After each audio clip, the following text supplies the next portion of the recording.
mempresentasikan makalah kami yang berjudul Pola Pendidikan Islam pada Masa Dinasti Umayyah. Jadi saya akan membahas apa itu karakteristik pendidikan pada masa dinasti Umayyah. Ada beberapa karakteristik, diantaranya ialah bersifat Arab. Pendidikan pada masa dinasti Umayyah bersifat Arab dan Islam tulen yang didominasi oleh orang-orang Arab. Hal ini disebabkan karena pada saat itu unsur-unsur Arablah yang memberi arah pemerintahan secara politik, agama maupun budaya. Dan yang kedua ialah berusaha meneguhkan dasar-dasar agama Islam yang baru muncul. Pendidikan Islam pada periode awal berusaha untuk menyiarkan ajaran-ajarannya. Sebab itulah banyak dilakukan penaklukan wilayah dalam rangka penyiaran dan menguatkan prinsip-prinsip agama yang kemudian para khalifah mengutus para ulama dan tentara menyiarkan agama dan ajaran-ajaran Islam ke seluruh negeri. Yang ketiga ialah prioritas pada ilmu-ilmu nakliyah dan bahasa. Pada periode ini pendidikan Islam memberi prioritas pada ilmu-ilmu nakliyah dan bahasa, yang dimana sejalan dengan ciri pertama bahwa pendidikan pada masa ini bercorak Arab dan Islam tulen, yang tujuan utamanya untuk mengukuhkan dasar-dasar agama. Yang keempat ialah menunjukkan perhatian pada bahan tertulis sebagai media komunikasi.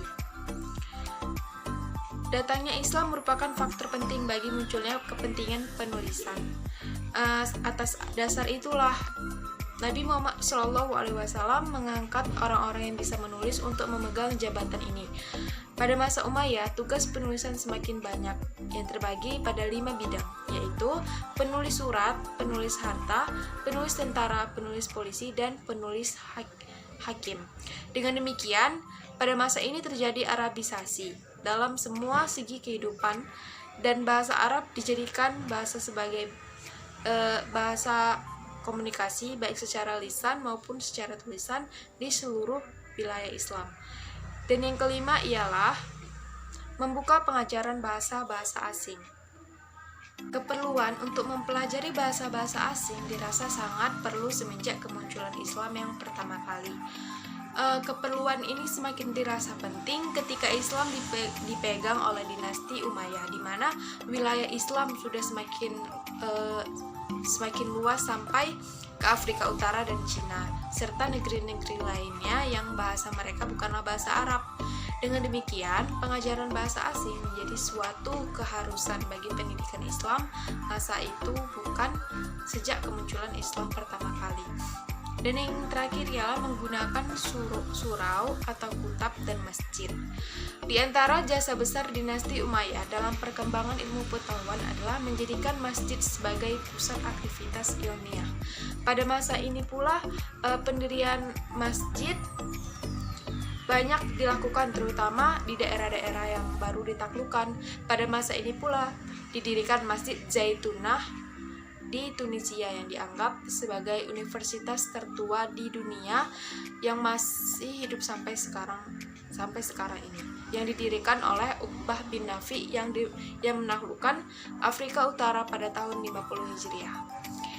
Dan dari sini dapat dilihat bahwa fungsi pendidikan dari masjid itu betul-betul merupakan tumpuan utama penguasa kerajaan Umayyah pada saat itu.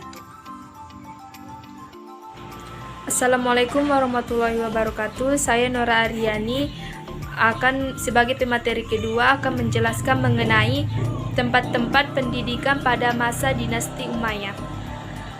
Pola pendidikan Islam pada periode dinasti Umayyah telah berkembang bila dibandingkan pada masa Khulafaur Rasyidin, yang ditandai dengan semaraknya kegiatan ilmiah di masjid-masjid dan berkembangnya serta majelis sastra. Di antara tempat-tempat pendidikan pada periode dinasti Umayyah adalah yang A. Hutab. Hutab merupakan tempat anak-anak belajar menulis, membaca, dan menghafal Al-Quran, serta belajar pokok-pokok ajaran Islam. Adapun cara yang dilakukan oleh pendidik di samping mengajarkan Al-Quran, mereka juga belajar menulis dan tata bahasa serta tulisan. Al-Quran dipakai sebagai bahasa bacaan untuk belajar membaca, kemudian dipilih ayat-ayat yang akan ditulis untuk dipelajari.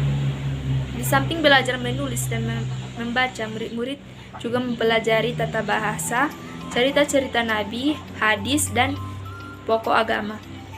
B. Masjid. Pada dinasti Umayyah, masjid merupakan tempat pendidikan tingkat menengah dan tingkat tinggi.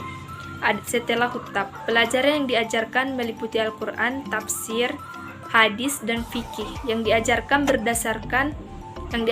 kesusastraan, sajak, gramatika, bahasa, ilmu hitung, serta perbintangan.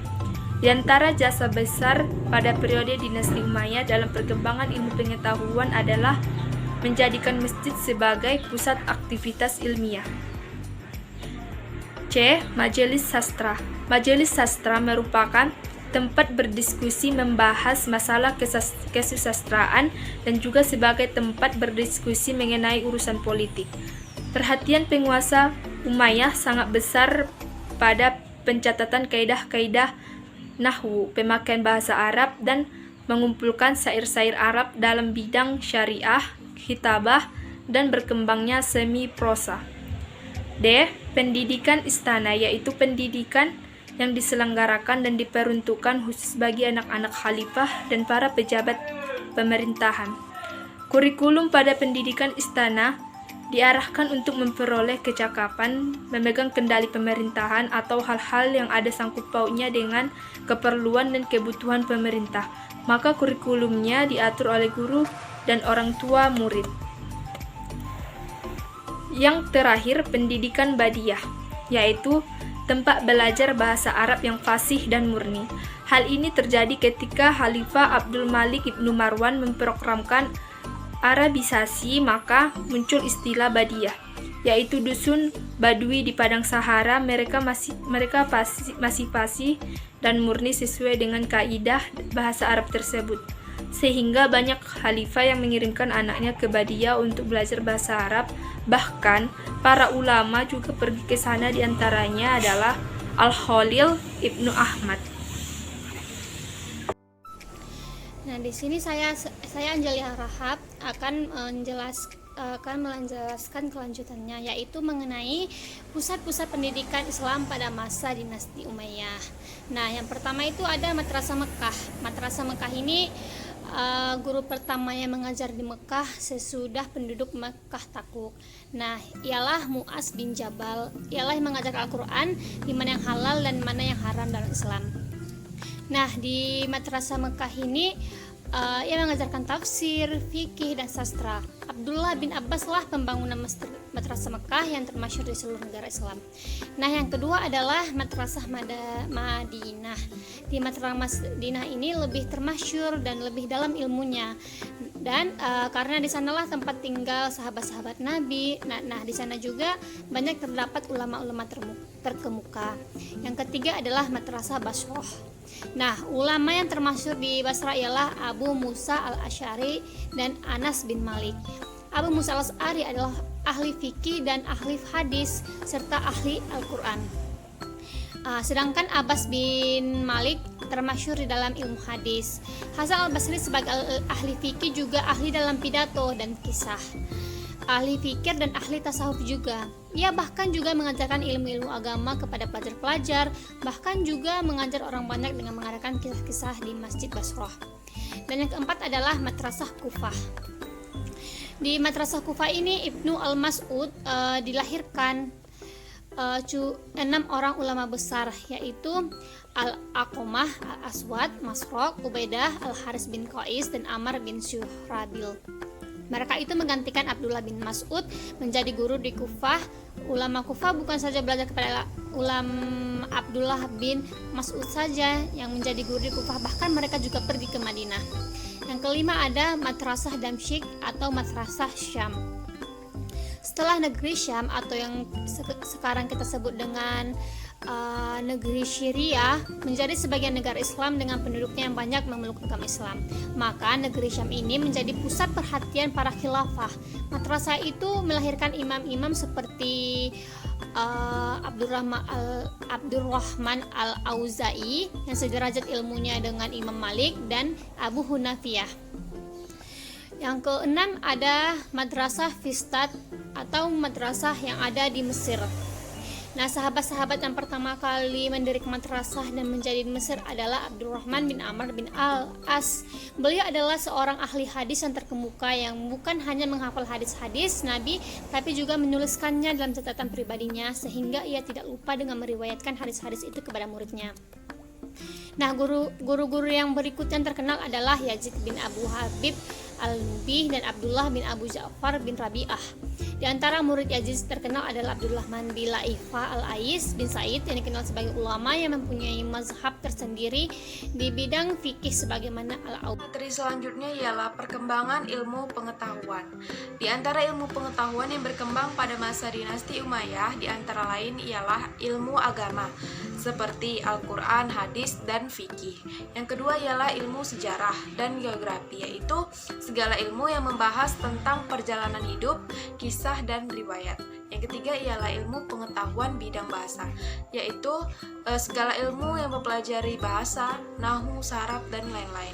Dan yang terakhir ialah bidang filsafat, yaitu segala ilmu yang pada umumnya berasal dari bahasa asing, seperti ilmu mantik, kimia, astronomi, ilmu hitung, dan serta ilmu kedokteran. 5. Gerakan-gerakan ilmiah pada masa Bani Umayyah. A. Penyempurnaan tulisan Al-Quran. Al-Quran yang telah dikodifikasikan pada masa Abu Bakar dan Utsman bin Affan ditulis tanpa titik, sehingga tidak dapat dibedakan antara huruf fa dan huruf qaf, atau huruf ta dengan huruf ba, dan huruf sa dan baris, sehingga tidak dapat dibedakan dhamma yang berbunyi u, fathah yang berbunyi a, dan kasroh yang berbunyi i. Menurut salah satu riwayat ulama yang pertama kali memberikan baris dan titik pada huruf-huruf Al-Quran adalah Hasan Al-Basri atas perintah Abdul Malik ibnu Marwan. Beliau menginstruksikan kepada Al-Hazzaz untuk menyempurnakan tulisan Al-Quran. Al-Hazzaz meminta Hasan Al-Basri untuk menyempurnakannya, dan Hasan Al-Basri dibantu oleh Yahya ibnu Ya'murah. B. Penulisan hadis. Umar bin Abdul Aziz adalah yang menggagas penulisan hadis, yang kemudian beliau memerintahkan kepada wali kota Madinah Abu Bakar untuk menuliskannya atas perintah khalifah. Pengumpulan hadis pun mulai dilakukan oleh para ulama. Di antaranya adalah Abu Bakar, Muhammad, Ibnu Muslim, Ibnu Ubaidillah, Ibnu Syihab, Al-Zuhri atau Guru Malik. Akan tetapi buku hadis yang dikumpulkan oleh Imam Az-Zuhri tidak diketahui dan tidak sampai kepada kita. Dalam sejarah tercatat bahwa yang membukukan hadis pertama kali adalah Imam Al-Zuhri. Yang ke C. Teologi Islam atau ilmu kalam. Berhadapan dengan pemikiran teologis dari agama Kristen yang sudah berkembang sebelum datangnya Islam, maka berkembang pula sistem pemikiran Islam.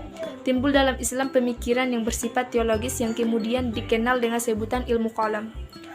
Semula ilmu kalam bertujuan untuk menolak ajaran-ajaran teologis dari agama Kristen yang sengaja dimasukkan untuk merusak akidah Islam.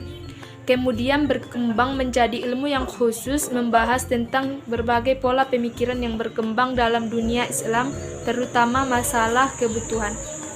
Pada perkembangan selanjutnya muncul aliran-aliran teologis Islam yang berawal dari pertentangan politis di tubuh umat Islam yang bibitnya muncul semenjak Khalifah Ali, terutama setelah terjadinya peristiwa tahkim yang dimenangkan oleh Muawiyah secara licik. Aliran-aliran yang muncul pada saat itu adalah Khawarij dan Murji'ah. Selanjutnya adalah bagian D, yaitu Madrasah Hasan Al-Basri. Nah, di Madrasah Hasan Al-Basri menjadi lebih bermakna dalam sejarah peradaban karena perdebatan antara beliau dengan Wasil bin Atta tentang kedudukan pelaku dosa besar.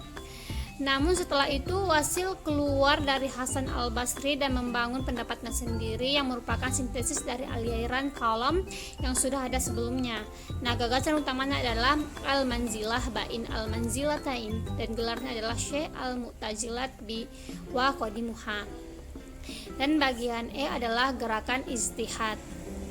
Di dalam ijtihad ini berkembang dua pola. Yang pertama adalah tokoh-tokoh hadis dalam memberikan ketetapan hukum yang sangat tergantung pada ketetapan Rasulullah, sehingga bagaimanapun juga mereka berusaha mendapatkan hadis-hadis tersebut dari sahabat-sahabat lain.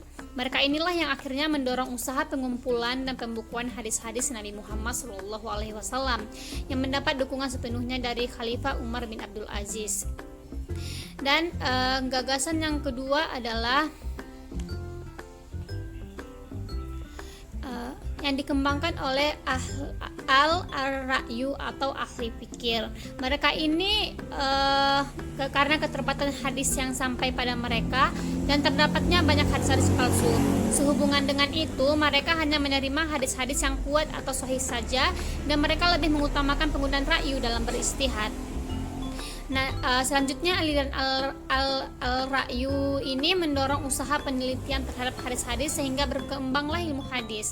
Nah, di samping itu juga mereka mengembangkan bagaimana cara dan pelaksanaan menggunakan ra'yu dalam beristihad, sehingga melalui mereka berkembanglah apa yang kemudian disebut dengan ilmu usul fikih.